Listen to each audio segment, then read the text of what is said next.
bitches, rappers, bitches. What y'all talking on Twitter, little boy? I can't tell the difference.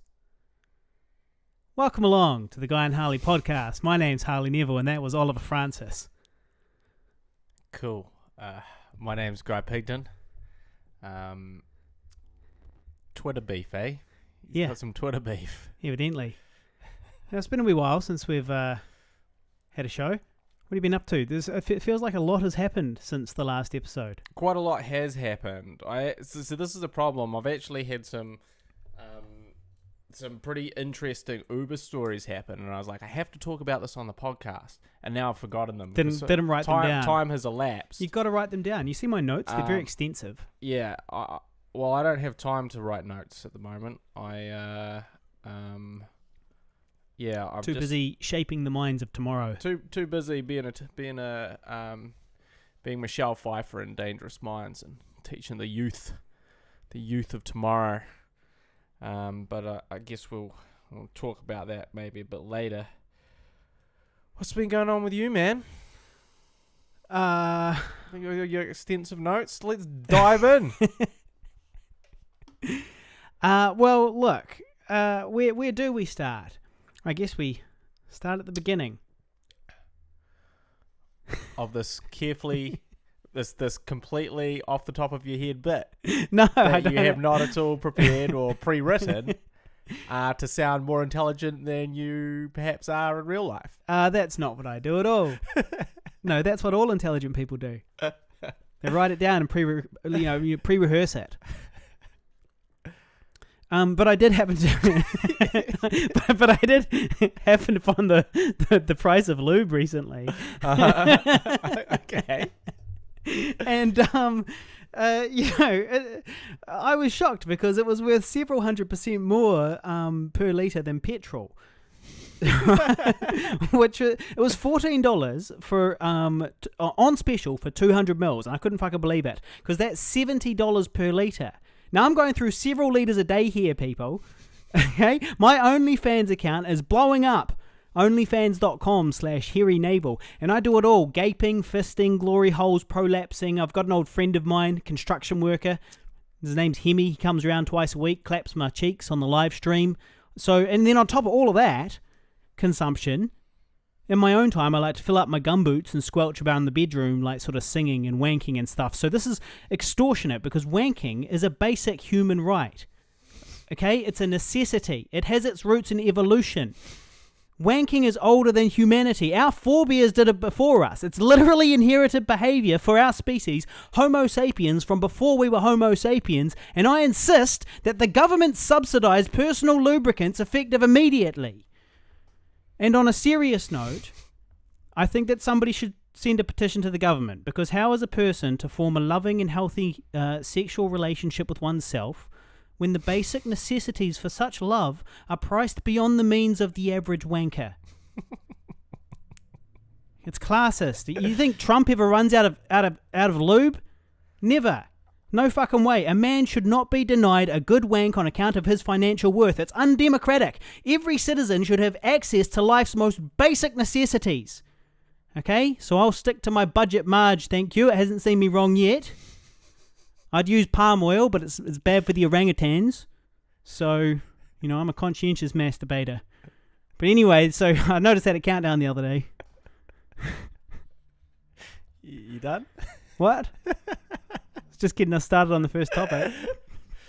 Well, have you considered not using expensive lubricant? Just do it the old-fashioned way, as our forefathers before us probably did it. Well, let's not delve into the details. Well, you seem to be pretty hell-bent on those details about a second ago. So you've got a trip planned, as I understand it. I do have a trip planned, so let's talk about it. So on the April. Oh, I've got a great topic. Damn, I almost forgot about this. This is a gem. But anyway, back to this original topic. So on April 17th, I will be going over to London. and I will be going over to London to see my uncle, who is very, very ill at the moment, and he's not going to be getting any better. He has MSA, which is Muscular System Atrophy, and it doesn't affect many people. It's a super rare neurological degenerative condition, but it's kind of like Parkinson's or whatever Stephen Hawking had. What did he have? I don't know. But essentially, you sort of begin to lose control of your muscles. So you stop walking, you stop being able to talk, you have everything kind of slowly erode and break down around you. And my uncle is not an old man; he's pretty young. I think he's 58 or 59. So, and this condition is very, very rare. It's not like Parkinson's or something that affects a lot of people when they get older. It's also not really neurologically degenerative in the sense that it affects your mental faculties. It affects your movement, and it affects the way your brain can send and control your muscles, but it doesn't affect your mind. So your mind stays, super sharp, super, just as you always were, but you slowly sort of lose control of, your abilities to do anything. And there is no cure. You can't get better from it. You basically, once you're diagnosed, they say that the average life expectancy is about 10 years from the initial onset of symptoms. And again, it's super hard to diagnose because it's so rare. So he had symptoms 13 years ago. Those in it, but were not recognized as symptoms. And I believe he was officially diagnosed about 4 years ago. And since then, he's basically lost his ability to.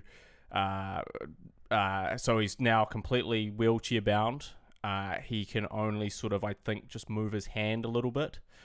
He can't really talk. He can only talk. He can communicate a little bit, but it's very hard to understand him now because his vocal, the way he controls the muscles in his mouth is sort of going. So he can't really, he can only talk very briefly, and everything takes a lot of energy. So everything is a huge amount of energy just to say a word or a sentence, or try and say a word or a sentence takes a huge amount for him. So, and in the space, the last time I saw him was, about 5 years ago, at my sister's wedding, where he was, for all intents and purposes, pretty much fine. He was, maybe showing a few things, a few sort of, I guess, kind of things that I picked up on because I'd seen my grandfather suffer from a similar condition, but not the same. And I just thought, I was like, man, my uncle is moving around a little bit like my grandfather was when he was, I think, diagnosed with Lewy body dementia, which is, again, a sort of a neurological condition. It's not the same thing, but it affects your muscles in the same way. And the prognosis also, very grim. So I've been considering going over to visit him for a while and have just not really been able to afford it. And I still can't really afford it, but I sort of discussed the idea with him of shooting a documentary about what he's going through, because he actually did his own little mini documentary about sort of the process and the experience, to try and, I guess, illustrate, this is what's happening to me, and you can't really see it from the from your perspective. You can't really see it or understand it, but this is what I'm going through. And it was very, very moving, and we'll post a link to that on in the comments section. But Facebook.com/Guy and Harley. So we'll post a link to that but when I watched that, I was like, man, there is so much going on here. that is not being talked about, and that is, really, really difficult, not just for him sort of being trapped in this body that is breaking down, but also for, the people that have to take care of him, and that's his wife, and his daughter, and, what they have to go through seeing this happen, but also the toll it puts on them to have to take care of someone that essentially can't really move. That's the point that it's gotten to. And be loving and be caring in that environment where essentially someone requires 24/7 care. How do you feel if you're the one that is essentially taking care of them 24/7? You don't have any time, you don't have any, everything is in service of keeping this person alive, essentially. And if you sort of have a bad day or don't remember something, that they could die, and so, I thought, okay, maybe we can shoot this documentary, and I sort of talked about it with him via email and with his wife, and they were both pretty receptive to the idea. So I am not in the best, situation to do this, but I do have this semester break coming up in April. So essentially for that break, I'm going to go over there. I'm going to spend some time with him and catch up with him and talk to him. But I'm also going to film this documentary, and I'm not really a documentarian by any stretch of the imagination. But I just think that, a lot of times, when you're a filmmaker, what are you making movies for? You're making movies for yourself, to kind of put forth a story or an idea that you want to present, and maybe you're doing it because you want to entertain people and engage with them, make them laugh, or move them or something like that. But this is one of the few times where I have an opportunity as a filmmaker to help, perhaps, with this particular story, help other people who either are going to be going through this, that are being diagnosed with this, to understand what it is and what it will be. But also not just for people that are diagnosed with this rare condition, but also for people that are diagnosed with these terminal illnesses, that are, that where you will deteriorate, and, how that will affect you and how that might affect you, and sort of experience that and see through a window for us, for people that are currently in good health, also to be a bit more empathetic and a little bit more understanding, because it is very hard for anyone, to engage with someone who says they're sick with something when they're not sick with that same thing. For all the times that you can go, oh yeah, it's terrible, he's got cancer, or oh, it's awful, they're going through chemotherapy, or none of us can really understand that unless we've been through it. And so I kind of hope that this documentary will be an opportunity for us to, I guess, gain a little bit more empathy around that sort of thing, and kind of for people that might be experiencing this to prepare themselves for it. And so I'm heading off to film that, and I'll be sort of away from the 17th of April till the 10th of May. I'm going to try and sort of catch up with a few other people while I'm there, but my sort of primary... Do a few older pickups? Probably don't need to do any more older pickups. No? I will get to that in a second. Okay. But I am going to be doing a crowdfunding campaign for that, because... for what? For the documentary. So if you want to contribute to that, if you want to help me with my travel expenses, my film expenses, and then hopefully a bit of money for post-production and stuff like that, we will also provide a link to that in the comments section. So, perhaps, I know that some of you, the Sifty 150 members have been, contemplating, shall we give money to this fleshlight, and help these guys out? I would suggest that maybe this time contribute to this one first. So that's what I would suggest. And the fleshlight can wait. I mean, as you've seen, Harley's doing fine with the margarine, and so yeah, if you want to contribute, if you want to help, we'll share a link, and if you don't want to contribute, that's fine. But maybe you can like and share that post. Would also be helpful. So just trying to raise a little bit of money to not be in thousands and thousands of dollars of debt when I get back, is that's kind of, and then also if I do get some money through crowdfunding, then it will also mean that I can release the documentary sooner, which is obviously actually kind of imperative, because I want my uncle to see it, and the reason that I'm going over is because we just don't know how long he has. Hopefully it's a year or a couple of years, but no one expected him to be around this long. So even the idea of going over is in part because it's like I didn't have the opportunity last year. I didn't have the any way of really doing it around my work and stuff. Now I've got this little window of time, so I've just got to get out there, because if I don't do it now, I will absolutely regret that for the rest of my life. So if you want to help contribute, there'll be a link in the description. There's lots of ways to contribute as well, because you can go patreon.com/Pigville and get at us there, and then there's also pigvilleproductions@gmail.com is all you need to make a donation to the PayPal. So yeah, just put it for Guy's thing.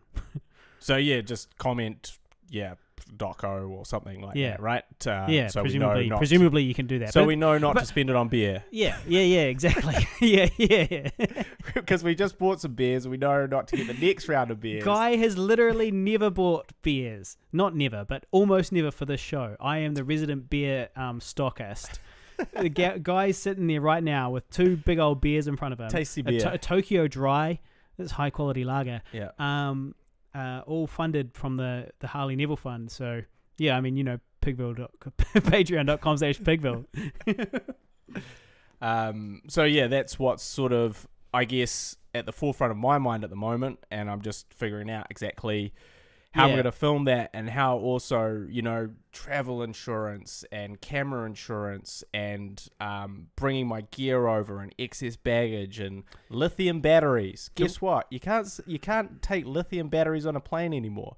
Guess what my camera uses to be powered by? Well, obviously lithium batteries. So what do you do about that? Like, do you have to buy more batteries there and then leave them there or something? So essentially what I've done is I've sent some batteries over separately, which cost $50, I might add. There's not. So if a videographer is traveling and he's got lithium batteries for his camera, he either has to post his batteries to where he's going first, or buy new batteries when he gets there. He can't put it in his baggage. So you can take one in your camera and one spare one. Yeah. So you can take essentially, and then one other spare. So you can take two spare. Yeah.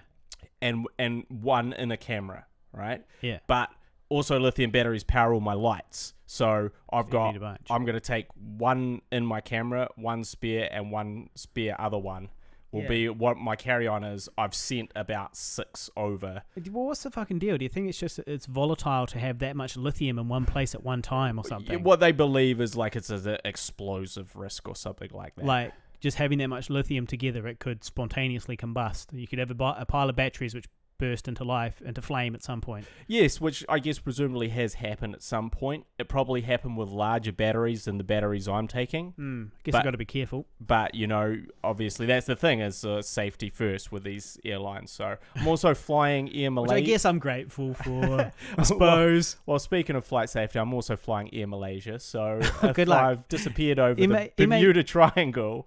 is it MH370? Yes, I don't think it's that. It's I'm pretty like sure that. it is. An MH370? I think that's what one of the missing planes was called that they never really found. Well, it was definitely something along those lines. If it wasn't that, and yes, there was also that other one that got shot down. And 2 of them in quick succession. And I'd just been flying on Malaysian Airlines at that time as well. So, how was your experience with them?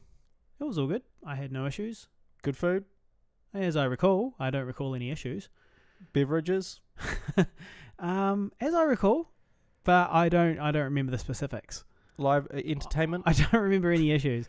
I can't remember the entertainment situation. But I'm very upset. I just flew the other day on Air New Zealand, and I checked to see if First Dates was there, because I've been telling everybody that First Dates NZ is on Air New Zealand, and it bloody wasn't. It wasn't there. It was there at some point because people took pictures, but yeah, it wasn't there anymore, which was disheartening, because I always wanted to take a selfie of me watching myself on the plane. Yeah. You know? Genius. Publicity. Yeah, you got it. Vanity. You got it. You figured it out. Now, a dear friend of ours, let's call him, I'm just going to make up a name off the top of my head, just out of the blue, just make this. Let's refer to him as Rogue Fingers. Okay. Yeah, or Fishwins, maybe. Yeah. Okay. He called me the other night to chat online, and it was the Friday night of New Zealand's largest tragedy, which I'm sure we'll talk about at some point. And he was understandably shook by it, and it was about 2 a.m. It was a Friday, and he was a bit drunk, and he we were talking about something else, and then he tried to send me a picture, but he accidentally sent me a picture of a very ugly vagina. And I was like, what the fuck? And it turns out he was mid-pixed sex with somebody. Mm. I'm just glad that he sent me the vagina and not the penis, to be honest. But what's your criteria for a good-looking vagina then? Well, this one looked... I mean, I didn't dare to look at it for too long, to be honest. It was so foul. It was like to behold. Sauron's eye from Lord of the Rings. If you look at it too long, you're afraid that it's gonna shift its gaze to you and suck you in, and then maybe mind control, have you doing things you don't want it. Yeah. Yeah. So Sauron's eye. That's the name of this podcast. Sauron's eye. Right. Yeah. So yeah, I mean, maybe it was just bad photography, but it wasn't very visually appealing. You gotta remember the and speaking of photography, you know, when you're thinking about how you're gonna present your vagina in a sex thing, you've got to think about the lighting basics, and I'm talking about the 3-point lighting structure. Okay, you need your key light, your fill light, and your rim light. All right. Yeah. Remember. So that was a little lesson for my that I'm passing on to my students. So I'm learning all about the 3-point lighting, and that's a little pass on when you're presenting your bits for people's perusal. Yep. Also, what was he doing multitasking like that? I know. Why is he chatting to me about New Zealand's largest massacre? Well, he's got his dick in his hand. Sending dirty pics to somebody. A very untasteful, distasteful. Disgraceful behaviour. Well, it's not great behaviour, is it? No, come on. To be fair, the pictures could have been from half an hour beforehand. I hope so. You know, I mean, they were just in his phone, and he sent the wrong one. I sincerely hope so. So yeah, that's what happened there. What else you got for me? You were talking about older before. Yeah. Well, do you want to talk about the shooting? Well, yeah. I mean, I guess we are New Zealand's sort of foremost experts on current affairs. Yes, that's correct. And people do come to us for the news. Yeah. It would be 2 weeks. It would be remiss of us. 2 weeks too late. Yeah. Well, to not address this obviously culture changing moment in our history, but when it first happened, I was full of all sorts of emotions because I watched some of the video. And I read the manifesto all in one big hit, and I probably didn't do enough mental preparation before I did that. Oh, definitely not. So it was quite traumatic. It just kind of happened. I was actually out with Guy and 5150 listener Kieran for a beer, and then I went home and I had like 2 beers in me, and then I'd heard something about like a shooting in Christchurch, and I just thought it was another bogan with a shotgun, you know, like fucking shooting in the air. Type thing, just another fucking knucklehead. But then somebody posted the video on Facebook, and I never shy away from watching reality if I can. I don't seek it out, but when it comes to me, I don't shy away from watching it because I feel obliged to honor it. You feel obliged to watch murder? Massacre? No, it's just sometimes these things happen, and I feel like when you watch them or when you, I don't know, I still feel like you learn something about the world. I think there's a deep amount of psychological trauma linked to looking at those types of things that is why the news is not allowed to show those things. So now that we, in this internet-free world, we can all just do it, that was there for our own safety. Yeah, well, you might be right. But anyway. No, you might be right. I don't know. It's a tough one. It's like I try not to shy away from reality. So it's like, I don't know. But yeah, I didn't see it all. I watched about, I don't know, supposedly it's 17 minutes long, but I think I watched about 3 or 4 minutes or something. And I'd had enough really, and I was probably a bit shook by it. So yeah, it was, I don't know, not a very nice experience. The whole, just for it to happen to here in particular, in New Zealand, it just feels like, I don't know, it's so wrong here. So out of place. So, yeah. And the fact that he doesn't come from here and he's sort of washed over here, I don't know. It's just a real kick in the guts.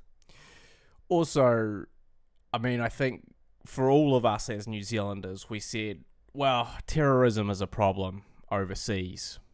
Terrorism doesn't happen on our shores because we're kind of a neutral, passive, inclusive country. So we are exempt from these things. We're just a small place, down the bottom of the world, and we mind our own business, but we're also not, we don't engage with any of that stuff. And I think that it was an example that, maybe specifically because of that actually makes you a target, for terrorism, because they take advantage of the passivity and perhaps the government's, like in some countries, obviously the government has, huge teams dedicated purely for monitoring dangerous individuals or suspect individuals who are looking at sort of these types of content online. And we obviously don't find out that much about all the things they stop, but I'm sure they stop a lot before it gets to this situation.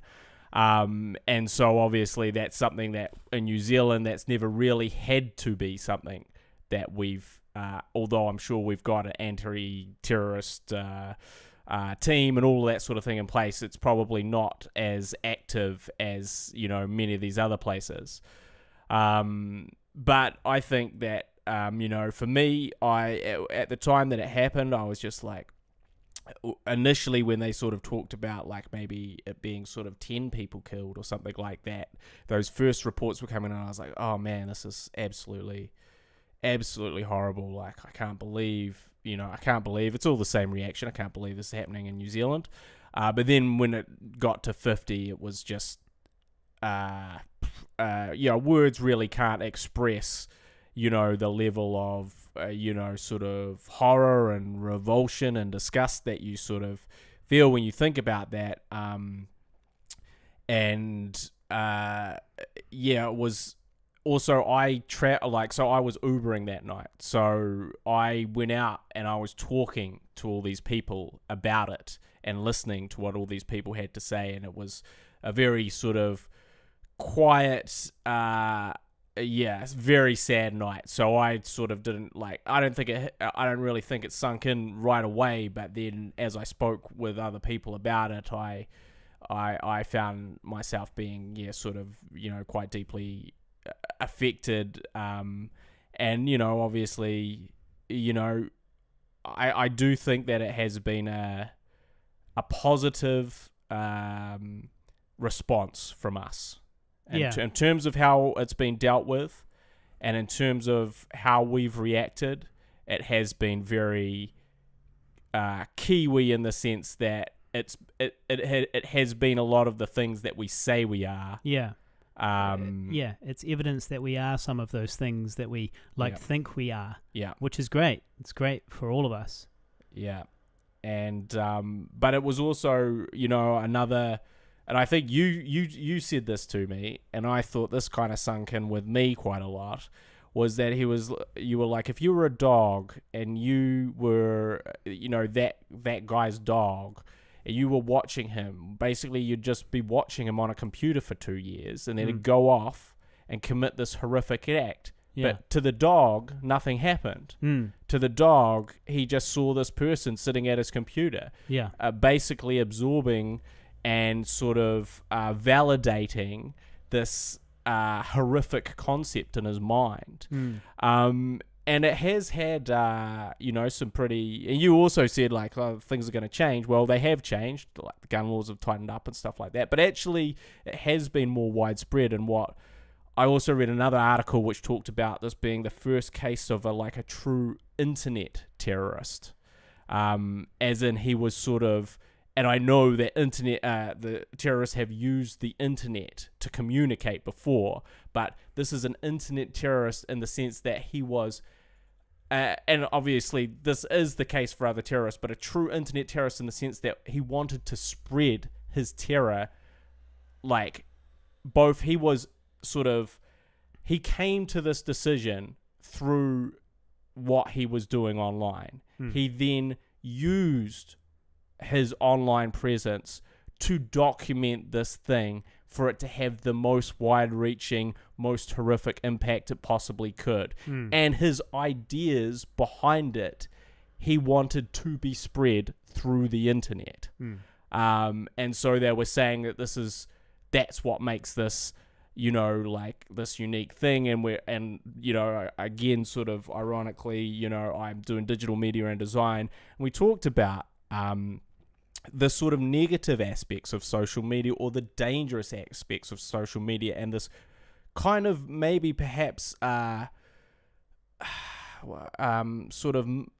this concept of freedom of speech not really working on the internet. Like, the idea of freedom of speech and everyone can say anything they want actually doesn't work. No, because every idiot's got a voice. And it actually means you get these pockets of extreme ideas, and then they grow and are validated by other people with these extreme ideas that they would not have if they weren't given this way to connect through social media, and also a normalization of it through social media. Yeah. And we talk about the echo chamber, which is essentially your ideas repeated back to you, because what you click on, what you look at, Google, Facebook, YouTube, that's information is being processed by them, and then they're regurgitating it back to you.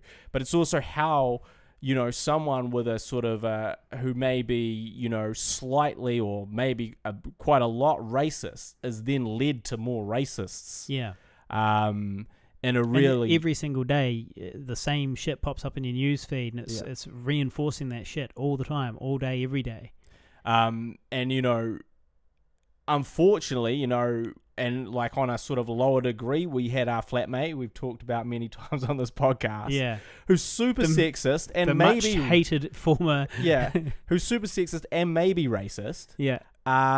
And, one of the things he would do was post links to shit that validate, extreme, these extreme racist or sexist articles that validated his argument. Because that's what he was using to justify the fact that he was a horrible cunt. And it's so annoying, because if you want to comment on something and kind of correct it and point out why it's all wrong, it's a fucking essay. It's a lot of work to correct that much stupid. You have to go back and unlock years worth of stupid to explain why what they are believing is stupid, and it ends up being like more work than you're willing to put in. Yeah. You're just like, fuck it, this cunt's there's nobody's ever gonna save him. He's a total munter. Just you gotta let him go. Yeah. But I know that also as a result of this, apart from the gun laws, I think both YouTube and Facebook have changed their regulations around this sort of thing. Yeah. and it is a direct result Response. of what's happened to this here, which, and who knows if it's enough or what they're doing, but fuck, it's better than nothing. Absolutely. And it's good to hear that they're actually finally taking some responsibility, because this guy was molded online, his views and opinions were validated and molded and sort of, as they, I guess, radicalized, as they sort of say about terrorists. So, horrible thing, but I guess hopefully some positive changes have been made after the fact to means that it will happen less in the future. Yeah. Is the only hope that we can really. And also, super positive to see all the Kiwis. I drove past a few mosques when I was Ubering, and just the outpouring of support and, the flowers and stuff. And these are just places up in Auckland here, Yeah. And I think it was over, I can't remember, it was like 7 or 8 million raised. It was a lot. That was the last time I checked about that. So, yeah, well, I'm pretty proud of how we've handled it, and how Jacinda Ardern, our Prime Minister, has handled it. I feel like we're kind of doing what we should be doing. The things that I've been worrying about for years, these are the way, she's actually, or this government is kind of addressing some of the things I cared about, like, for example, getting rid of the plastic bags. And then, this type of thing is, I'm all for people having guns, but there's no need for like full auto and semi-auto and all that. I mean, it's not like... Yes. It's not that required, No reason, like, I don't think any hunter can really make a sort of a logical sort of explanation as to how they need a semi-automatic gun to go hunting. It just sucks. It sucks, because responsible gun owners are punished by the fact that there's so many poor gun owners out there that lose their guns, and the guns end up in the hands of the wrong people sometimes. It sucks for them, but I guess when you're talking about something that's deadly and the result is somebody dies or 50 people die, well, maybe I guess it just needs to be tightened up, and that's a bit of a shit, but, what can you do? But yeah, overall, I'm pretty happy with the sort of everything I've seen online and stuff, and nobody's been like glorifying him as far as I've seen. And I've definitely, I have seen a few like unsavory opinions aired about like conspiracy theories and gaslighting, and all these kind of like just silly nonsense, and I don't know, that kind of disappointed me. But stuff like they go like, oh, but Islam did this and that. But then they don't say what this and that is, they sort of trail off, because it's like what they're saying is really, oh, but Islam did this and that, so murdering 50 Muslims while they worship is okay. That type of, thing. They leave off the end, but that's essentially what they're saying. And so I was pretty liberal with the old blocking and all that stuff this week. But yeah, like one of the... I've had to unfollow, a few people, and I just... One thing that I feel uncomfortable talking about it, really, but my dad's got like a MAGA hat on in his profile picture, and some of his posts are full blown. Like, I mean, like, no, actually, this I don't really even want to. Well, I did want to mention this, but go on. So he's got a MAGA hat, a Make America Great hat. He's in Australia, but he's also got the name of Fraser Anning, the recently disgraced egged politician who got egged by Egg Boy. He's got a profile picture like banner saying like, member of the Fraser Anning Conservative Party type thing, or like I support them type thing. So he actually supports the most hated people in the world right now. Certainly from my perspective. Yes. Yeah, but I don't want to fall out. I don't want to like. I try not to talk to him too much about like politics stuff. I don't mind talking maybe in like real life, it'd be okay. But I don't want to talk on Facebook about politics, because it's just an instant way to like sour a relationship. And it's like I've never had anything he's always been very good to me. I've always been very good to him, and I like our relationship, so I don't want to like spoil it by arguing on Facebook about shit. So what do you do? That's a great question. What do you do? That is your dad. Exactly. But there is like a sort of even greater question underlying that, which is like, okay, so Hooter, if you're listening, don't tell on me. Don't want no trouble. It's just that, you know, like you can talk and engage with someone and they can be very good to you and you have like a good dynamic in a relationship. Yeah. And yet they actually may have some really horrific views. Exactly. And this is actually what they are talking about New Zealand sort of being complicit in, is the idea that, you know, there's a lot of underlying racism. Yeah.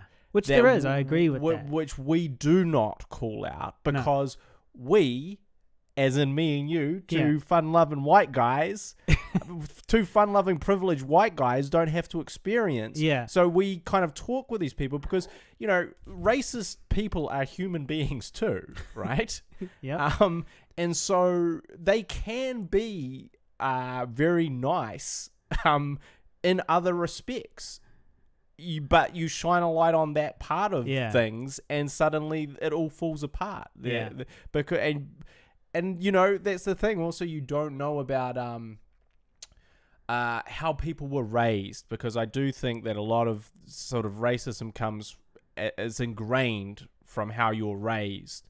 You know, sometimes you don't come by these views yourself. Like if we're all just sitting around, we don't just start hating people for the color of their skin or for their religious beliefs or whatever. But you do if your parents or your environment, your work environment, are that. So I don't know. How do you deal with a?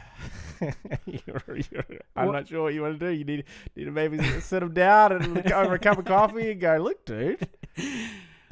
Well, isn't it funny as well though? Like with social media nowadays, you can meet somebody and in the old days, you would meet somebody. Say you bumped into somebody, you had a chat, you hung out for a bit. Maybe you like went for a bunch of beers on a whole number of occasions, and you became, you know, sort of fair acquaintances. Yeah, like.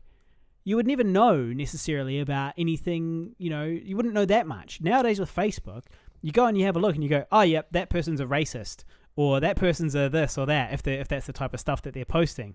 So you get a lot more information about people, but you also profile people a lot more, you know, and probably unfairly in a lot of cases as well. Social media, we're really... mega hat. We're lucky to be born at a time when there was no social media. We're the guys that rode that. We crossed the border. We crossed the boundary in history from the generation that had no social media to social media. Can you imagine if we just were texting and calling each other right now? Which just gives you also a sort of... I think what benefit does that have? Well, I think it just gives you some element of skepticism about, like, you know, because I think there was some recent study, like, because again, I've been researching a lot of the stuff about social media, and all that sort of thing. This teaching gig you've landed it's got to be great for you in terms of just forcing you to learn all sorts of random shit. It is forcing me to learn a lot. Yeah, but that's got to be good for you. But my learning will be put on hold when I no longer have anything more extra I need to teach. You see, so I will be approaching that. Yeah, but you'll end up refining your course and stuff. You'll keep learning. There's no way you can't, because sometimes the kids will ask you something and you won't know the answer. Yeah, and you'll have to go research it. That's true. Yes. No, go on. No, well, actually, you were going on. I was going on. Well, no, it was just basically that you know, this is slightly separate concept, but like that basically kids believed the ads they saw on YouTube were real. Yeah. Like there was some study where it was like 80% of kids just believed the shit was real, and it's like, it's a fucking ad, guys. Yeah. It's a fucking ad. Yeah, and I think that's fucked. Because if you put your wee toddler in front of a whole bunch of ads, and of course they're going to think it's real. What else would they? How else can they tell what's real and what's not? Yeah. Yeah, that's fucked. I didn't really think about that. And I was like, man, that has some real deep ramifications and implications. Yeah, right? That are really going to affect people these days in a way that we weren't affected. Because the only time we would absorb an ad, and it wouldn't be targeted even also directly at us necessarily, was when we went on TV and we try and fast forward them, or your parents would be like, no, because... And also, you're not 2, really. You know, and also, I wasn't watching TV when I was 2. And also, that's the thing as well, was that we didn't have a TV, I don't think. You can't, when you're in your room looking at something or on your phone or whatever, you can't turn to your parents and go, "Hey, what's with that?" And they'll go, "Oh, that's just an ad, you dummy, you fucking dunce. That's an ad. Did you not realize how staged that was?" And you go, "Oh yeah, I guess so." Yeah. But in this day and age, you just look at it and go, "Damn." Yeah, well, I guess you're not... Got to get that shampoo that everyone's raving about. And because you're not watching it with your parents or whatever necessarily either. Sometimes you just get left with the iPad and the ads play when the ads play. Yeah, I never really thought about that. My future parenting will be put them in front of the iPad. Yeah. I've got shit to do, man. Well, mate, look, forget all that shit. You're going to be in the East Wing. I'll be in the West Wing. We'll be in the mansion. We'll have the massive workspace in between, right? The office, Pigville Productions head office will be there. And you'll just have a nanny to look after the kids. Yeah. I won't be talking to the kids. Well, of course not. But you will give her strict instructions to pay for YouTube Red so that there's no ads. All right? Strict instructions. This is a fireable offense. If the kid's caught watching fucking ads. If I hear... they're not logged into their subscription, so help me God. You'll be out on the street where I found you. So help me God, we'll be no longer having this affair. But yeah. So I did see some, a few people posting some things I really didn't agree with and all that after the shooting and that. And I'm starting to understand why in ancient times they didn't let the peasants read. You know, I mean, the great library of Alexandria was not public. And now we know why.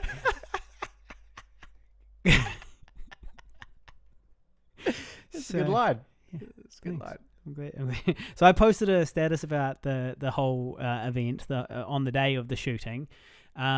Risky, really. It was a good post. It summed everything up quite well. Good. I'm good. I gave it a like. It's good. It's nice to hear that you approve of my Facebook activities. Yeah, because a lot of the time I don't. Don't say that. I need your support. I'm a fragile man, Guy. I need the support of my best friend for my creative endeavors. Okay? Honestly, I do. I need that validation. You know, you're like my brother figure.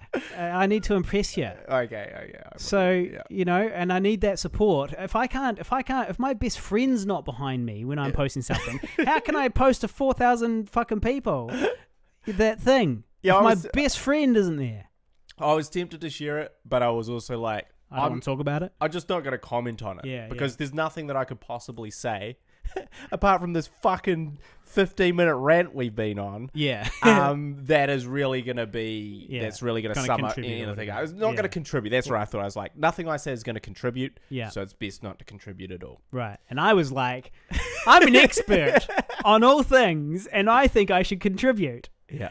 And I contributed. But that was actually my most viral Facebook post ever, which is pretty strange. Well, did you put the I Survived a Zombie Holocaust link at the bottom? Unfortunately. It petered out by then. Well, no. Unfortunately, my morals got the better of me. There was no possible way you could... that you could... You know, that was the shit thing, right? Like, it went viral. It had, 1,800 reacts, 600 shares. That's a lot. And how many shares? 600. Jesus. And that's ridiculous. 550 or something comments on it. You know, it was a big post. But of course, I can't take any enjoyment in it because it's about such a horrific topic. Yeah. And then on top of that, if anything, it traumatized me further because I got a million notifications about it.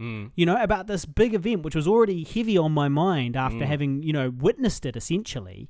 And so, as far as my brain is concerned, and so yeah, it was the whole thing was traumatic. And then I was also that day, as it happened, I had a shift at work where I was starting at 1 a.m. and finishing at 7 a.m. So the night of the shooting, that was a Friday night, I actually wasn't going to bed until 7 a.m. And so it was a super long day for me, and I was staying up in some real random hours, and it was just a one-off 7 a.m. finish, just one. I hadn't been doing that or anything like that. So that whole day was like just a surreal day from hell, you know? And now I'm on the other side of the fucking country. Yeah. You know? Imagine, being there or being down there, being affected by it, you know? I did speak with someone that from Air New Zealand, and she was actually flying down there to help people and families and assist with the flights in and out, which I thought was really cool. Just volunteering her time on her days off. I thought that was awesome. And I thought that reflected a lot of the way people felt at the time. So I thought that was pretty cool. But we should probably move on. Yeah, well, after my wise words on the topic went viral, I decided to follow up with a wanking joke. Lamenting the price of lube to show all my new followers, who I really am, who I really am. I didn't want them thinking I was some sort of deep thinking intellectual based off my previous status. If anyone wants to see that or find my Facebook, go facebook.com/Pigville. That's my personal Facebook, which I run like a public Facebook. Well, look, let's lighten the mood a little bit. Okay. With someone who might be stalking me. Oh, this is a juicy topic. This is a gem right here. I almost forgot about it. Yeah, he almost forgot about it. This So is fucking how- shit stalker if you forgot she was there, or he. So this is how busy I am. Oh. Like, He, that's yeah. way scarier. I know. So I got this message. Oh, I'm going to have to put my fucking Facebook on lockdown because it gives away too much information about what you're up to. Well, this is the thing because, like, retrospectively, I was trying to. Oh, that's it. The podcast's over. Well, let's just dip into this. Okay, so I was just I received this at 7:00 on Sunday. What is that? A text? Last Sunday, yeah, text, right? Okay. So unknown number. Okay. Unknown number. Yeah. You have such a beautiful light inside of you. It dances and it dazzles through all of your art. Sometimes I think of you not as a man, but as a symphony, and I am a small cherub lost in the dark, and your song, it calls me forth again and again, again and again, and then I am ejaculated into the light, into all that is good, into all that is right. Your humble servant forever and forever, Joel XX.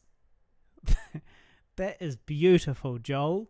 I know you're listening. That is beautiful, Joel. I think there's a good chance you're listening. If I had to guess, I would suggest perhaps you were listening. Well, I mean, not to cast shade at the 5150. No, this is 5151, member 151. Okay. Or this is so. Before I tell you my reaction to that, Okay. what would be your reaction to that? That it was a copy-paste, like basically viral, silly prank meme thing that's just going around, like, because you do get text things like that sometimes as well. It's not unheard of. So if it was just that message, and it doesn't reference you, anything personal about you, nothing about, it's just a copy-paste. It wasn't. I'm glad you mentioned that. I'd be like, yeah, sweet. That's like whatever, annoying, but whatever. Would you reply? No. Okay, so of course I replied. Okay. That's probably a mistake. I said, because it probably just your number's just on some list somewhere. If it's some sort of, Well, the problem is my number is, but this, Okay. Things progresses. Okay. I said, thanks. Do I know you? And he replied, I like to think so. I've watched you my whole life. You shouldn't have encouraged him, Guy. It's such a rookie.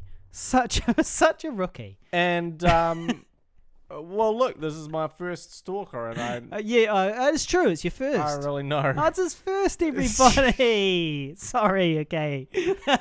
No. Okay. I take it back. So But also, like, this is the thing, right? Like, for me, and I still probably believe this, I was like, this is a practical joke. Yeah. This is someone playing a prank on me. And there are people, especially within the wrestling world, who love a good, as we call it in the business, rib. They love a good rib. So they love to just fuck with people. That's what they do. Who? In the what world? The wrestling pro wrestling world. So, bunch of chads. If you're ribbing someone, yeah, you just give them it's just a harmless rib. Yeah, just ribbing. Yeah. It's fucking harmless rib. Yeah.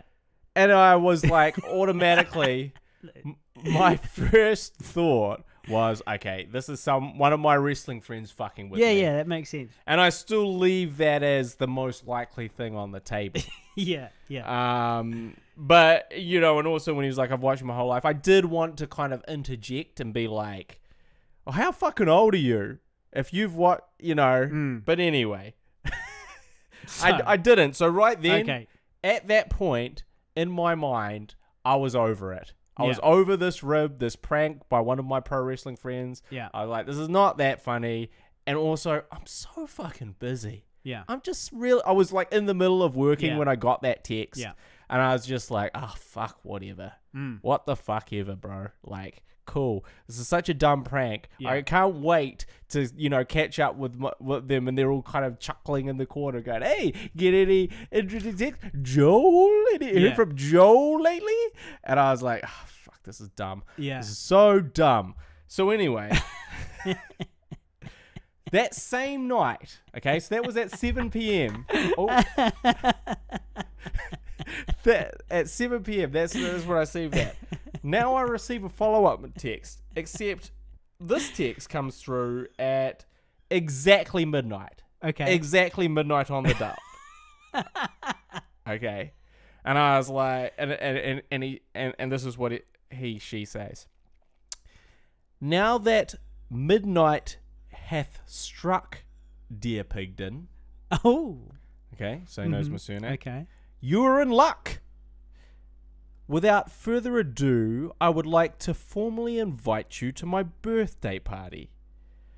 The party shall be a night to remember, taking place upon the date of April 16th. You will be afforded very fine food and drink, entertainment, music, and a soft bed to rest for the night. I understand the inconvenience it may take to reach my location. I am located roughly 100 minutes drive from your Kingsland abode. Ooh. In a fairly rural estate that many of my other best friends have referred to as off the beaten track. I have taken the liberty of arranging a taxi to pick you up from your residence at 8 o'clock. On the night of the 16th. Please keep this invitation to yourself, Guy, as I am only allowing close friends this invitation. Joel. And of course now there's some sort of slightly more chilling elements introduced to this fucking rib. Right? Like, so it's like, okay, so do you know where I live? I mean, this is the thing. We've talked that we've lived in Kingsland a lot on the podcast. Yeah. Okay. Yeah. Well, there's no denying that. No. There's also no. We do sometimes refer to me as the King Prince of Kingsland. Yeah. The hipster Prince of Kingsland. Yeah, exactly. The Kingsland hipster. Yeah. And so there's no denying that. And, he obviously knows my surname. Not hard to ascertain, but, But it is kind of introducing some new scary elements. If this was a film, you would start shitting your pants about now. Right. And then I text back, because I was still up. I was actually working still, because that's all I fucking do at the moment. So I was still very much awake, and I was like, all right. And so I messaged him back, and I was like, are we really close friends, though, if we've never met? ? He didn't reply to that until the following day at 10 a.m. where perhaps one of my wrestling friends had grown tired of this prank and was like, but still wanted to leave it on a sort of an open-ended, I'm still fucking with you note. Where he goes, oh, sorry, wrong number. My mistake. That text was meant for someone else. Lol. You know, which is a ridiculous statement for obvious reasons. But, you know, and then I was like, oh, okay, sweet. Then I'm sure I won't ever be hearing from you again. Lol. And that's where it's ended so far. Yeah. So okay. I haven't heard from Joel since then. Yeah. So my initial sort of guess, it's still one of my wrestling friends fucking with me. Yeah. And to be honest, it's quite elaborate. Yeah. It's pretty elaborate. Yeah. It would have taken some thought and time to really want to pull the trigger on this. If I was you, Yeah. I would text him back, asking him if he has any good ideas for the project season 2. Okay. That's my hunch. Should I do that now? If you want. Should I really reopen this can of worms right now on the podcast? No, it's up to you. I mean, look, at the end of the day, I'm taking a punt here. I'm taking a punt that if you ask him if he has any interesting ideas for the project season 2, that all may become clear. Also, also, just let's not mention this in the description of this podcast. Okay. So then that way, it's a trap. Yes, it's a trap. As in, if he's a full-time listener, he'll be listening regardless. If he just sees as he's scrolling through my feed or whatever, or your feed, that I mentioned this stalker thing, you know, so cool. So we'll keep the stalker part of it quiet. Yeah. Yeah. All right, so here's what we're going to do, dear listeners. Guy's going to send a text. This is so stupid, but now I'm going to. I've been egged into it. I did not the podcast. Egg you. I suggested. But so Guy's going to send his text. Harley's going to take a piss. So I'm just. This is the question. Do you have any good ideas for the project season 2? Yes. Okay. Here we go. Now I'm going to be back in 2 minutes, and the live stream is still going. Okay. So don't have a wank. There's only one person there. You can talk to them if you want. And this is a behind-the-scenes moment just for the live streamers. Okay. It's an intermission.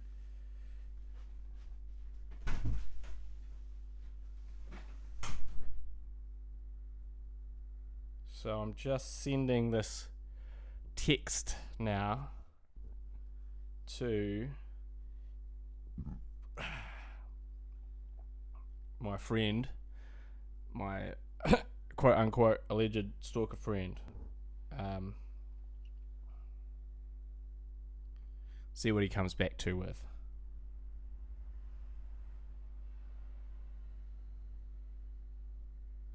Sent. So that message is sent. And we'll see if he gets back to me with any good suggestions. So that's cool. Normally the process would be to ignore and block. But in this case, we're just gonna set that on fire and do the complete opposite. So that is what I've done. Sent. Also did wonder, I was like, surely there's a way to track people's phones on the internet now. Surely, right? I thought it would be. I'm back now from the toilet, everybody. I thought it would be as simple as Googling somebody's phone number, which I haven't done yet. Well, this is the amount of effort that it never works for me. Right. If I Google someone's phone number, didn't you used to be able to find people via phone number on Facebook? I feel like that stopped. I feel like that has stopped. Yeah. But it did used to be a thing, didn't it? Well, hang on. We need to get back into the actual podcast. We need to transition because I need to give myself a good edit point. Well, I thought you weren't going to edit that because I was. Oh, were you? I was really chatting. Were you engaging entertaining? Well, I wouldn't say I was entertaining. All right, we can leave it in. But Fuck it. Let's leave it in. All right. Okay. No problem. Great. So what were you saying? So I was just saying, I felt like on Facebook you used to be able to search by number or something. Oh yeah. I tell you what's fucking annoying about Facebook is you can be if you're Facebook friends with me, you can call me via Messenger and it comes through on my fucking phone. That's my true. phone vibrates in my That's pocket, true. and I'm like, "Who's this?" And it's like, "Oh, it's this fucking Munter," from Facebook. And it's never somebody sane. It's never something that you're like, "Oh yeah, I'd like to." Judging by their posts, I'd like to talk to them. It's always somebody that you're like, "Whoa, okay, why are they calling me?" It's one of Messenger? 4,000 people Exactly on your Facebook. It's not one of your close friends. No. It's not one of the people, because they would just probably text you or use a normal phone. You can't get rid of it. That's the problem. Facebook won't. It's just not how it Won't works. allow you to turn off. Yeah, like they can call you, and there's nothing you can do. They can't video. You can turn off video call. That's it. Yeah. Yeah. Well, I also got another message from someone which I should probably list as well. Okay. Just while we're on the subject. Now, this is not a stalker. It's just a guy that I'm happen to be friends with on Facebook. Yeah. But that I'm not friends with. You know, I don't know this person. If they walk past me in real life, I wouldn't recognize them. No. Facebook friends. They long distance Facebook friends. Yeah. I don't know if I've ever seen them in real life, but I'm guessing I haven't. Maybe it's possible they were on one of our shoots, like as an extra or something like that. But I couldn't tell you. But then I just got this message from them out of the blue, and I don't want to identify them because they're a fellow filmmaker. And but this is more sort of advice for filmmakers really, going forward. Really nice to maintain that level of professionalism, Guy. Yeah, well, that's what I am. Professional. So, apart from sharing my stalker's deets, well, the other thing was maybe what I should do. Did you share your stalker's deets? Well, no, but maybe I should get some of my friends to message my stalker because she won't have those number. I would suggest not provoking him too much. That's because he may know where I live, and he may be a total nut. Yeah. So I recommend not provoking him too much. Okay. Because once you give out a number, that's a problem. Well, that's called doxing, and I'm pretty sure it's illegal. You can't give out people's personal contact details, requesting that a whole group of people harass somebody. It's called doxing. Not allowed to do it. That's true. It's against the internet rules. It's what is we will take away your internet access if you do that to somebody. Especially to one of us. It's what is known as bad netiquette. Mm-hmm. You got it. That's good. I like that. Never heard that. Did you make that up? No, I just learned about it for teaching the kids. I could tell you didn't make it up because it was too clever. Poppy. No. It's too poppy. It was too commercial. It yeah. sounds like a corporate, sort of creation. So I just get a message from this person that I don't really know at all out of the blue. Brother, I'm so nervous to ask because I feel desperate. I've released 3 shorts looking for an editor for my 4th and I'm about to shoot a web series. But the goal is my feature film before I cast myself back to a country to finally see my family. Time is running out and I've got till September. So after my elevator pitch, I need a location for my web series. My 48 hours experience means I can shoot hard and fast. I need a bedroom though for the couple. Please, I've been location scouting hard but to no avail. I'm desperate, brother, please. So he just wants you to help him find a location? Yeah. But my room? Well, he wants to film in your room. Well, a room, I'm assuming. I thought he was just messaging you because you're a filmmaker and you'll just know somebody who's got a good location for him to film at. Well, what I took from that was hey, can I film at your flat? Oh. Which part of it makes you think that?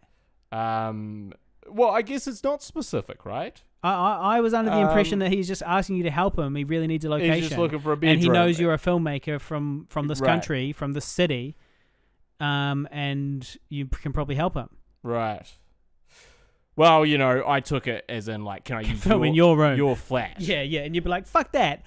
I use other people's rooms. People don't use my room. That's not how this fucking works." But I guess I was just hey mate, no offense, but we are Facebook acquaintances. So I don't know you well enough to let a crew of strangers into my house, even if I had an appropriate location, which I don't. Also, if you want or need help with the location, you should approach people in a more professional manner. Where is the shoot? When is it? How long is the location required for? What is the web series about? Who is involved? The specifics that could inform someone on what you're actually asking for. This is information you need to provide whether or not you're cold calling people. So while I appreciate your hustle and I have sympathy for you as a fellow filmmaker, this isn't something I could personally help you with. Yeah. That was my response. Right. Because you thought he was asking for your room specifically, though. Yeah. But even if he was like, hey, even if he's asking for a location, he still needs to give. Yeah, it would have pissed me off too if he didn't give you all that information. Like if they go, hey, I'm doing a shoot on the 12th of April at this time and this, and 2 hours. It's 2 hours. It's a quick scene. And you need to know, like, this is what you need to know. Yeah. This is the script that we're gonna be filming. Yeah. Yeah. And it's a shit email. It's his second language, presumably. I don't think so. Oh, okay. Definitely not. Well, you said he was going back to X country, but you didn't say which country. Yeah, I don't know why you censored that. I don't want to get too specific. In case he's listening. This might identify him, yeah. Okay. He must come from like Transylvania or somebody really, really specific. It's Bob from Transylvania. But I just think that, like, this is the thing, is that if you do listen to this podcast or you do follow someone, you can feel like you really do know them. And you can feel like, because you do to some degree. Yeah. But they don't know you. Yeah. And that's the key part of this. It's tough being a celeb, bro. So whether it's Joel or this director, is that you need to just come with a bit more of it, because that's the thing. It's not that I'm averse to helping people. No. They just got to be professional. That's one of the things that puts me off straight away, is when people aren't professional about something. If someone's professional, you're like, okay, cool. All right, it's very defined what I'm going to help you with. Yeah. And that's the thing, is like, so if you're thinking of approaching people that you're friends with on Facebook, if you are thinking of approaching the lords of Pigville Productions, do as Sir Guy decrees. Yeah. Go. So basically, just be very specific about what you want and sort of how we can help, what we can do. Like, are you saying my fucking flat? Yeah. Or are you actually just saying a flat? Yeah. Can you help with a flat? Do you know anyone with room, a flat? Yeah. Someone with an empty room, an empty spare room. Because that's all you're asking, really. And also, you just need to say, like, hey, we intend to film on this day, or maybe this weekend. It will take this amount of time. And also, like, here's what it is, because the other thing is, if you don't really explain what it is that you're filming, well, am I just giving you my room to film like a hardcore fucking porn session? Yeah. And I just don't know? Because that's much more likely to be accepted. And that's important information. If you're asking us that, because then I'll get back to you quickly. Exactly. So if you want a prompt response, and that's the type of detail you want to be including. So that, I don't really want to, like, call that guy out as in, like, as in he's bad. It's more like, this is not the first time that I've had sort of filmmakers, and I'm sure for you either, really come, but like really randomly with no plan and a lot of time wasting involved in the communication that will kind of go from there.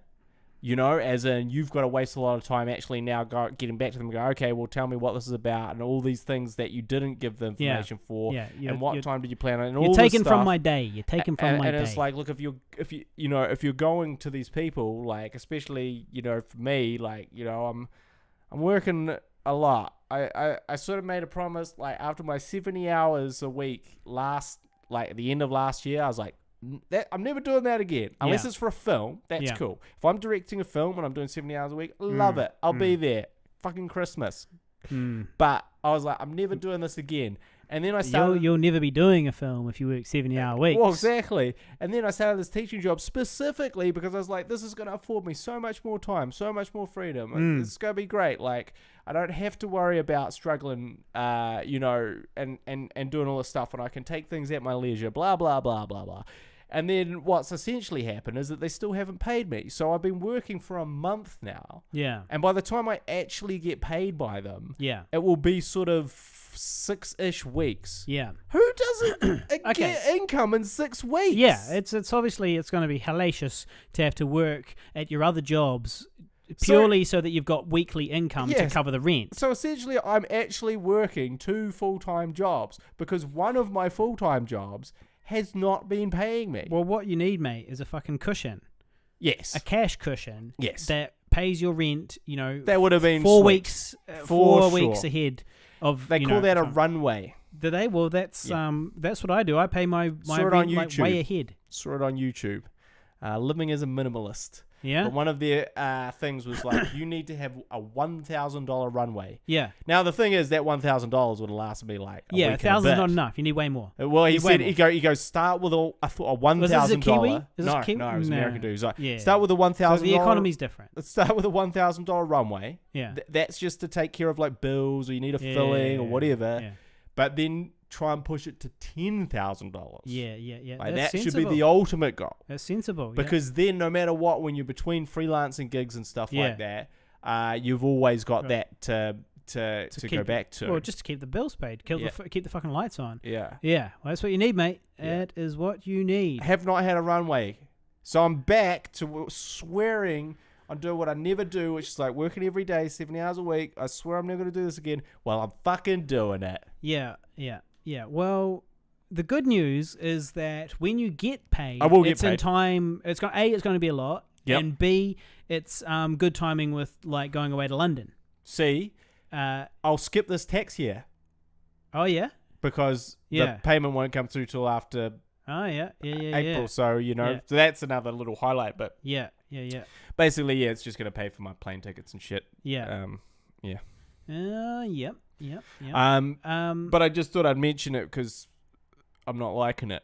No, we wouldn't be. To quote you, and older. Okay. My life sucks right now. I hope I delivered it slightly better than that. It's pretty much that verbatim. Well, to be honest, my life sucks right now. To be honest, I just I had a lot on my mind at the time. I was very busy. I was busy with a lot of things. Hey, this isn't the fairy tale. We like to make it out, okay? My life sucks right now.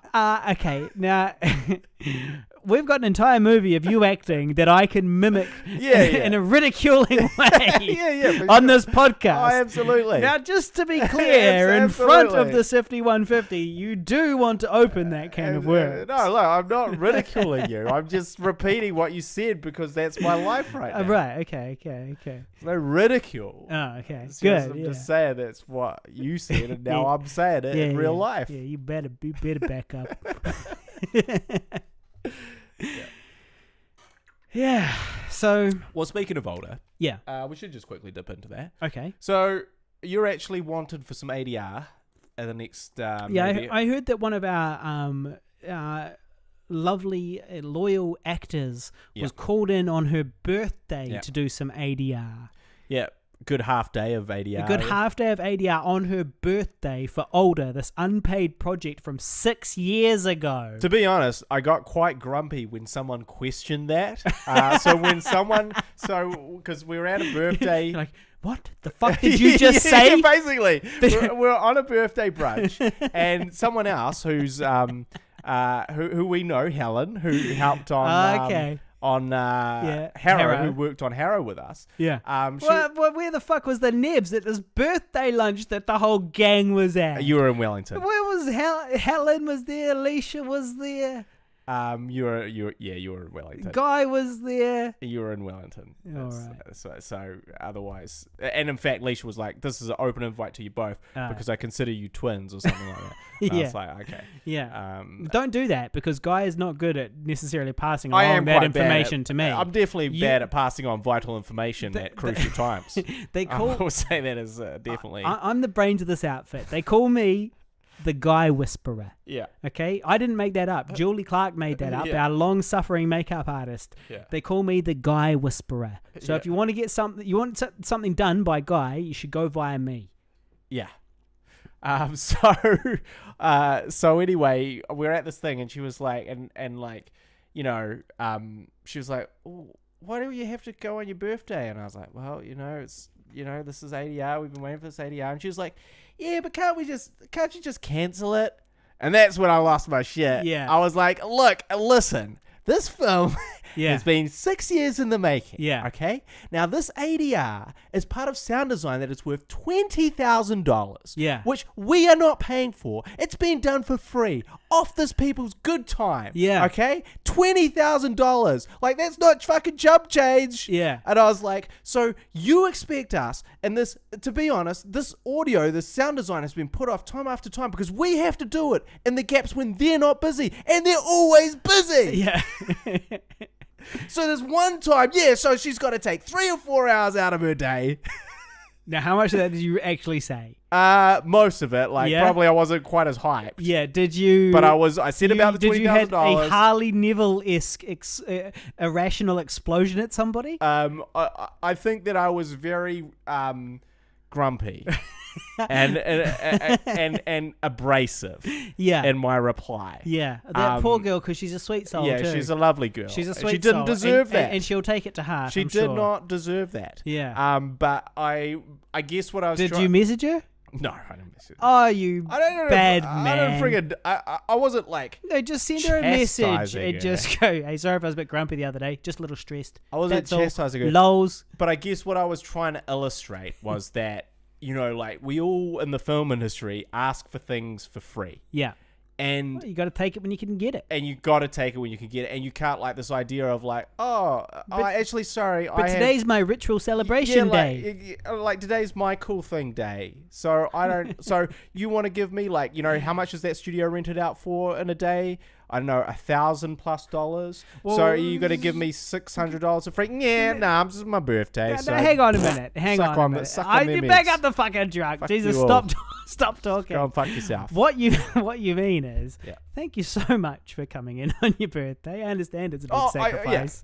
I did say that. I did say that. And this wasn't I take back everything I just said. I wasn't flipping out at Leisha. No, but you're just flipping out at people that might not want to work on their birthday. Yeah. Well, honestly, as if she should obviously work on her birthday. I would say another for thing you that, for free. When you're working 70 hours a week, I don't actually have that much sympathy for people with days off and celebration days. Right. The amount of birthdays that I've but worked. it's not their birthday. It's not your fault you worked a 70-hour week. I know, but it's also this is you just they're doing you a favor. Yeah, she's doing me a favor. Yeah. But you got to get in, man. I would get this. I'd also actually have way more sympathy if this was 2013 or I guess 2014, year one of older. And we all were like, oh, well, can we schedule it for another time? The lesson here is time is very sensitive. You should. We are all going to die soon. We need to get this film out so we can all at least enjoy the fact that it's come out now. Yeah, well, it's you should never really get in the way of Guy and his filmmaking goals. No. It's not going to end well for you. That's great advice. And I think that's something he takes pretty seriously. So it's like that's true. But it's the same with me. With people getting in the way of when there's a professional thing happening, and then there's people dicking around, or well, hang on a minute, what are you saying? Like let's keep drinking these beers or whatever, and not get this thing done. Yeah. You do get a bit pissy. It's just it's hard to have because also it's professional pissiness. Yeah. Born from professionalism. Because also it's hard, look, obviously you want to just chill the fuck out on your birthday, right? But on the same token, to go do some acting on your birthday, your passion, your love, to kind of push forward something that you really care about and are passionate about. I'm not going, hey, you need to go down to the freaking coal mine and fucking dig up some fucking coal and fucking come back. Stop talking. You've got to say you're making it sound like see you at the fucking coal mine. Not a sacrifice to come and do ADR for you on your birthday. It's a sacrifice. It's a big sacrifice. But no, it's not a big sacrifice. It's a big sacrifice. It's for me personally, it's not a huge sacrifice, but it's a sacrifice. But not a huge. That's right. For somebody else on somebody else's project, they're getting at me. Someone's calling me up. That's only 4 hours. Busting my balls. 4 hours on my fucking birthday, asking me to come in for 4 fucking hours. 4 hours. On my presumably day off / birthday. You better understand that you're going to be saying thank you very much and yes sir, no sir, and here's your fucking coffee sir. and I'm eternally grateful, sir. 4 hours, go and feel like a big movie star. Go do your ADR, make your performance better. To be fair, I don't think that that it's something that would have been particularly unpleasant. I do think that Leisha would have enjoyed it. I mean, I assume so. Yeah, I think she did. Yeah, I mean, it is ADR in my opinion is reasonably fun.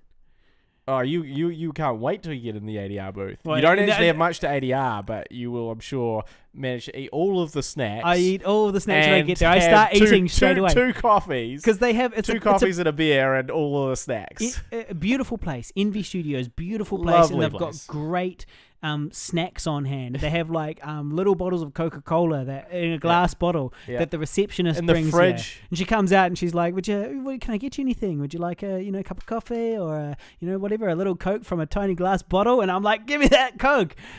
And then I eat all the snacks, and then I'm crunching chips into the microphone while you guys are trying to listen to ADR stuff. You're like, hey, take a photo of me in the booth. I'm an actor. I'm recording. I'm doing ADR. I need this for social media. So yeah, and it was actually a good experience. It was really cool to do. So yeah, but so I only say that, but I got sidetracked on that story of me getting grumpy. Yeah. Yeah. But I do get grumpy when people are just like, just fuck something, just fuck it. Well, there's an air about you that you only really generally get on sets usually, or filmmaking related stuff, which is the business director, Mr. Super Serious Mr. Pigden, Director Pigden mode. And you're scary to most people, I think. Well, I like to think that I'm very no, you like to think you are. Yeah, I know you do. But in reality, you've gotten there's something about you that makes you more unreadable, and so you're sort of like creepy because you're unreadable. Creepy? Well, not creepy, but intimidating. Intimidating because you're and then you've got your mullet and stuff, which is definitely creepy. Hyper-focused. But yeah, hyper-focused. But even so, I do feel like merely a millimeter beneath the surface is a molten rage ready to erupt at any moment. No, I don't see it. I've never seen it. It's never happened on set where there's been a massive blob. There's been zero meltdowns. No, exactly. It's never happened, to be fair. But even I... Internally screaming. But when I say even I, maybe it's particularly I'm not sure. When I on set, I'll keep my... our transmissions short as a general rule. Just express the information and then and then try and go sit down out of the way. Yeah, to be honest, I'm not it would be nice, because also the other thing about our shoots is that we never ever have a first AD. So I'm also the first AD. Yeah. Which means that I've got quite a lot more to think about than if I was just a director walking around scoffing lollies and chatting with the actors, Yeah. Chatting with the actors who are also scoffing lollies and flirting with the extras. Yeah. So you see, I've got this a whole other job that I normally wouldn't have to do. Yeah. Which probably does make me a bit more serious because I'm, trying to regulate all those things as well. But to be honest, I very rarely am upset on set. The only ever time that I really get worked up on set is when I guess, as it's true, cases of incompetence. Or I witness some high level of unprofessionalism. That's what I mean. But I don't witness that very often. So normally I'm actually in a pretty good mood, but I am just hyper-focused, as in I'm thinking about a million things and I'm trying to get it all done. And, I wear the weight of responsibility quite heavily, in the sense that we all came here. Maybe you organised this. And I don't want to fuck it up. Well, I don't want you to fuck it up either. I like to keep that in the forefront of my mind. You are one fucked up project away from me walking away from this game.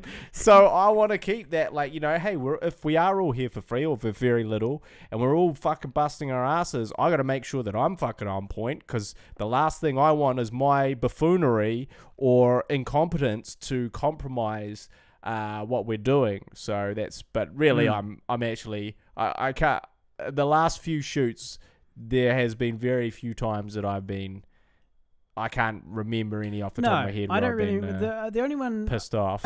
I remember ever really It's on a zombie film. was on the zombie film, and I don't even remember it being that bad. But I remember just like fucking. Oh yeah, I remember a couple of the zombie films. I remember one where you went. You were quite mean to the special effects guy. Who had been underperforming? Who had been underperforming? Admittedly, you know, he had been underperforming, you know, to quite a serious degree for quite a very long time. A fireable degree, yeah. Like he had. Sure. I feel bad saying it because he was a nice guy, but he had underperformed and like basically not delivered anything from the very start that was really, really like the essentials that we needed. Yes. And it was really just that he was in over his head. Not that he was a bad guy, not that he had a bad work ethic or anything like that. Right. I just think he was in over his head. He was doing something that he did not have enough experience to do, basically. Yes. And it was all falling apart. Yeah. And of course, but you know, like that's a shame. But we were the ones. Everyone else was the ones that was suffering. You know. Yeah. So I remember there was this one time we were filming indoors in a studio that we were pretending was inside a tent, and I can't even remember really what happened, but I remember that there was a squib that was meant to explode into my face, and it repeatedly did not, and this was like near the end of the shoot, and there'd been a long list of things that had never worked, and then in the end it failed. It didn't work. And you blew up at him, and then I remember after he left, because he left, and or maybe he didn't leave, but we abandoned that anyway. We abandoned the squib, and what happened was our good friend Nick Larson ended up splashing blood up into my face out of a bucket, out of a bowl into my face instead of having this exploding blood onto my face. Yeah, but it worked. It was okay. We got away with it, but it was quite a big scene because wasn't it it was the egg beater scene? Yes, it was the famous egg beater scene. Yeah, and so we didn't have the squibs that was meant to be squirting blood into my face constantly. So essentially what the special effects had to do for that shot, it wasn't even a squib exactly. It was literally, it just had to spray blood in your face. Yeah. You had to create something that sprayed blood into your face. Yeah. There's a million ways you could do that. Yeah. Well, Nick did it. In 2 seconds. In 2 seconds with a bowl and some blood in his hand. And that's the thing, is my frustration was like, you know... Shout out Nick, I saw Nick the other day. He'd sort of constructed this high pressure hose that was going to blast blood into your face. It was going to be really epic. And this was the guy that had already punched me in the face with a potato cannon filled with tomatoes. It was a potato cannon, a potato bazooka they call it. A potato bazooka filled with fucking tomatoes. Fired at me from point blank range. From about half a meter away. Point blank into your face. Even closer than half a meter. No, I reckon it was like 40 centimeters. That's not half a meter. That's pretty much less. Anyway, it shot me in the fucking face and nearly gave me like a black eye and nearly took my fucking eyeball out. Yeah. And now here we are fucking around with high pressure hoses pointing at my fucking face again. Yeah. But anyway, all I had is to basically pump a bit of blood into your face, which is like, in terms of special effects 101, this is probably going to be the most basic thing you ever get asked to do. Can you splash blood in someone's face somehow in a convincing manner? Can you spray? It wasn't splat. Can you spray blood into someone's face? This is like the very first thing you'd learn in special effects school. Yeah. Spray some fucking blood in someone's face. Yeah. So we did. Well, also, if you've ever worked on any horror film, you've probably had to spray blood on someone's face if you're the special effects guy. And the practical effects guy. So we've done 3 or 4 takes where this complex contraption that had created could not explode the blood at all. And by this point, we're already way behind a whole bunch of times because of other delays caused by this guy. And then every time we reset, he was, causing more delays because it's like, we got to get pressure back to the hose, Yeah. And so we couldn't just reset and go straight away. So anyway, that's just a bit of context of what the effect was. On top of that as well, we were pretending it was in a tent. So this is I Survived a Zombie Holocaust, which you can find the trailer on YouTube, and you can find it on iTunes, and you can find it on all of your favorite channels except for Netflix, except for your favorite channel. You can find it on all your other favorite channels like iTunes and Amazon and all that stuff, and you can watch it and check it out. And another part of that shoot was that We were pretending I was in a tent, and the camera was looking up at my face. So what that meant is we had to put a sheet behind me, up above, like 6 feet above my head or something, in order to make it look like the top of a tent. Because we weren't in the tent, we were in the studio, and you had to hide the lights. So I'm looking down at the camera, and I'm pushing the egg beater, pretending to push the egg beater into a zombie's face, and somebody's spraying blood into my face, in response. And what it meant was his explosive device went, and I think it actually worked, or semi-worked one of the times, but it missed, or it only sort of looked a bit shit, and then most of it went on the roof above me, so on the pretend, roof of the tent. So what that meant was we had to take the tent roof down and wash it in order to reset before we could do another one. And we ended up having to change it around for like tents that were slightly different colors or something as well. Yeah. So it was a big disaster it was a disaster on a series of disasters. So as I recall, I'm not sure exactly what you're referring to as me being mean to him specifically, but I remember. I went out, I consoled him afterwards out in the street. I very specifically remember him being like, all right, I think this was the one that really, I was like, all right, we'll try it again. It's not like it's going to fucking work anyway. Right. I believe what my sort of remark was after like 5 disasters. Yeah. And, after the fact, after I'd said that, it did look like he was going to cry. And to be honest, that was unprofessional of me. I shouldn't have called, this is the thing though, I shouldn't have called him out in front of the crew. Yeah. That was inappropriate. Yeah. And that doesn't achieve anything. That is a classic direct to lose at his temper type of deal. Yeah. But also, I'd had conversations with him privately. Yeah. I'd already had those private conversations where I'd be like, hey man, things aren't really, working too well. What do we need to do? Is there something we need to change? Perhaps you should start practicing these effects before you do them. Yeah. So then we don't get on set and they're just kind of not. But he always said he was practicing them. But he wasn't practicing them. And anyway, so that was, and I did ultimately, I believe, have to apologize to him for that. And I was fucking pissed off about that. Yeah. Because I was like, let me get this straight. I'm apologizing to the guy that is doing the worst job. So wait a minute. The producer can make the director apologize for doing unprofessional shit? Well, on that shoot, apparently. Well, that's fucking good news for me, mate. Fucking bad news for you. But as long as they've documented it on the Guy and Harley podcast, you're going to be apologizing to some motherfuckers at some point. I got some plans.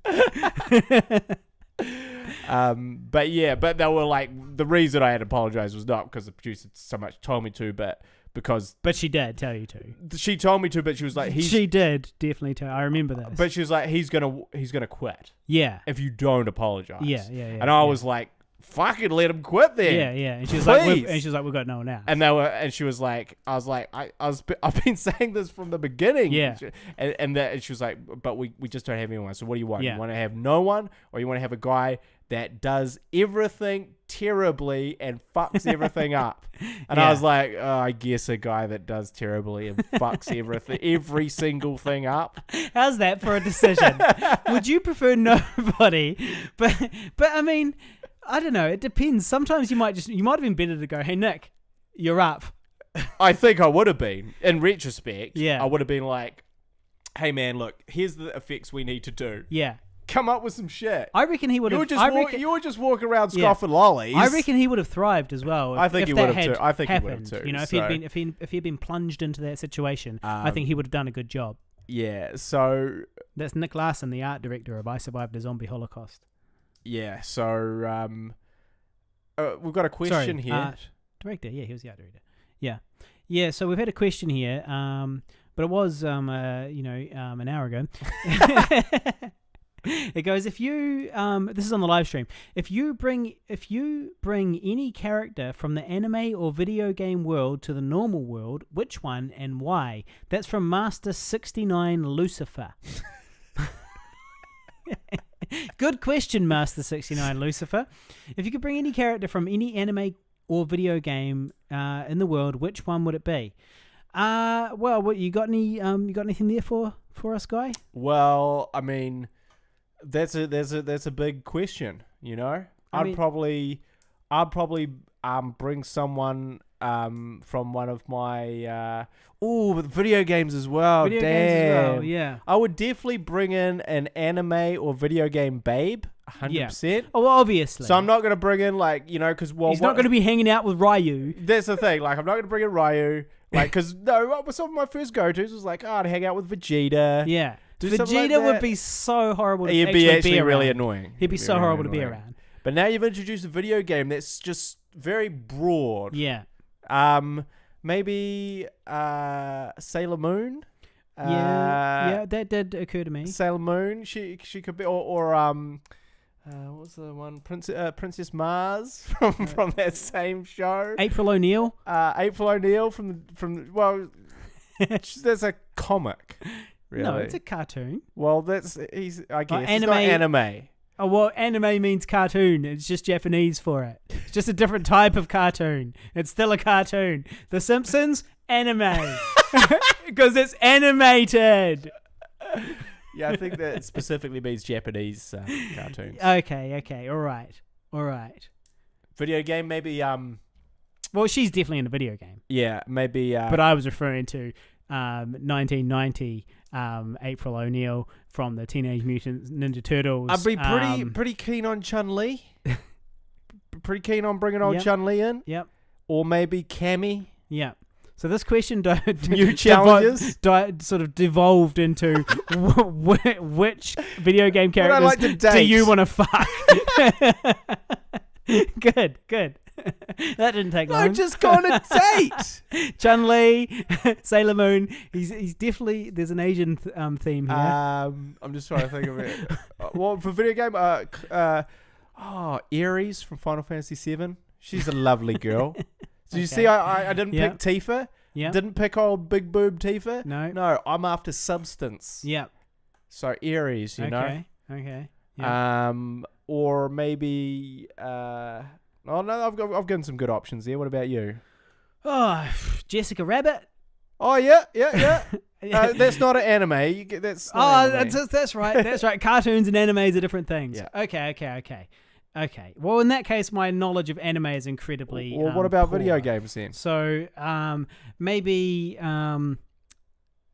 Jill Valentine. I was gonna say Jill Valentine. Jill Valentine could. Good choice. Great choice. Yep. She could join me. Love a lady in uniform. Okay, I'll take this then. Here, you take this. I used to replay that bit all the time. Whacking it. Just the audio only. He's giving her a lockpick, but the audio's great. Yeah. I mean, Orchid from Killer Instinct. I seem to recall having some fond memories of her. Oh yes. Forgot about her. And also Selena from Mortal Kombat. She rips off. Yeah. And she's got the teeth. Oh shit. Yeah. No, I don't even think her name is Selena. It's something else. Right. But yeah, you rip off the face mask and she's got a horrible face. Shiva. What about Shiva? Forearms. Yeah. All right. She could do some damage with those. She could keep me safe in her arms. She really could hold me safe in her 4 muscular arms. Yeah. So that's your pick, Shiva. So Shiva. Yeah. Brilliant. Now, Master 69 Lucifer, thank you very much for that question, sir. Or madame. Yeah, what do you got? Well, What's maybe the story. I've I've got many long rants. There's a lot of things we haven't even touched on. Well, update. My stalker has replied to me. Yeah. Already. So that was quick. So again, this fucking can of worms. Yeah. Is right freaking open now. Yeah. He goes, I've got ideas for sure. Whether they're good or not. Haha. You? Question mark. So now I'm into a whole fucking conversation. Yeah. Yeah, I don't know what you were planning there. Well, the test was, does he know about the project season 2? Well, I guess so he's a podcast listener. Is that what we've established? Well, we're just going to have to monitor this one. Yeah, we're just going to see how it develops, I guess. Still a bit of a worry. Yeah. Well, I feel like I've increased the worries by sending that text. Maybe. Upon your suggestion. Yeah. Maybe. Well, let's see how it develops. Let's just see how it develops. So do you need to go, or what's the story? Well, I should actually get back to work because I've got a lot of editing to do, and then I've got a lot of Ubering to do. Me personally, Operation GoPro went really well for a long time, and then just this week, all of a sudden, I got no or very little work all of a sudden, or just less work all of a sudden. So I'm currently, today is my day off. It's a Saturday. I've got Saturday, Sunday, Monday off. But to be fair, I do have like 2 meetings on Monday and other like shit to do. But in terms of like paid work, I've got 3 days off, which is always disconcerting for a freelancer. But I did get some kind of positive news for my freelancing career, which is that one of the directors at my work has handed in his notice, and it's bad because I like him and he's a nice guy, and so it's a shame that he'll be leaving. But on the other hand, when you're a freelancer, chaos is not a pit, it's a ladder. So it's good for me to have a bit of turmoil in the workplace, you know? It's good for me because it's only going to lead to more work for me.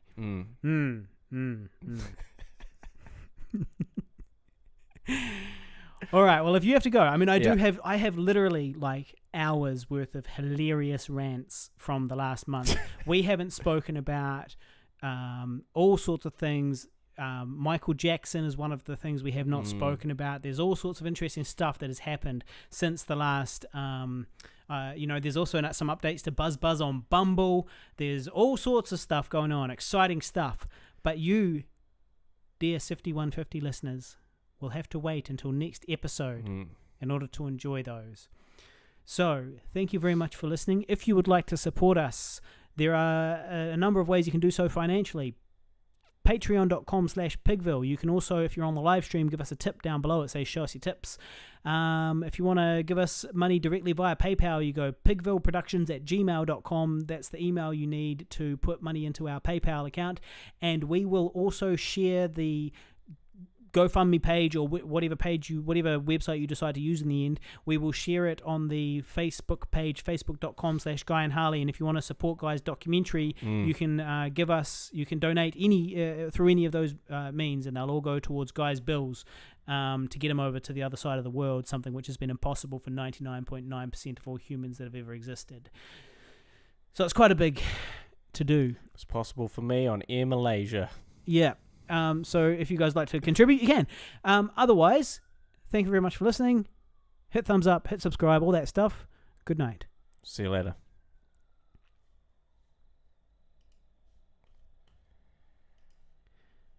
And that is the end of the Guy and Harley podcast for the podcast listeners. But of course, the live streamers are right there. It was an hour and 47 minutes. Yeah, it's a good one. It's a good length. Fuck all people watching on the live stream. 2 people. I saw it get up to 3 people at one point. Probably for the best. That we just spew our unadulterated, idiotic opinions into the ether. That there's nobody watching live. All right. So thank you very much to the streamers. If you're on YouTube, by the way, hit thumbs up on your way out and hit subscribe. Thank you very much. We would really appreciate that. Goodbye. See ya.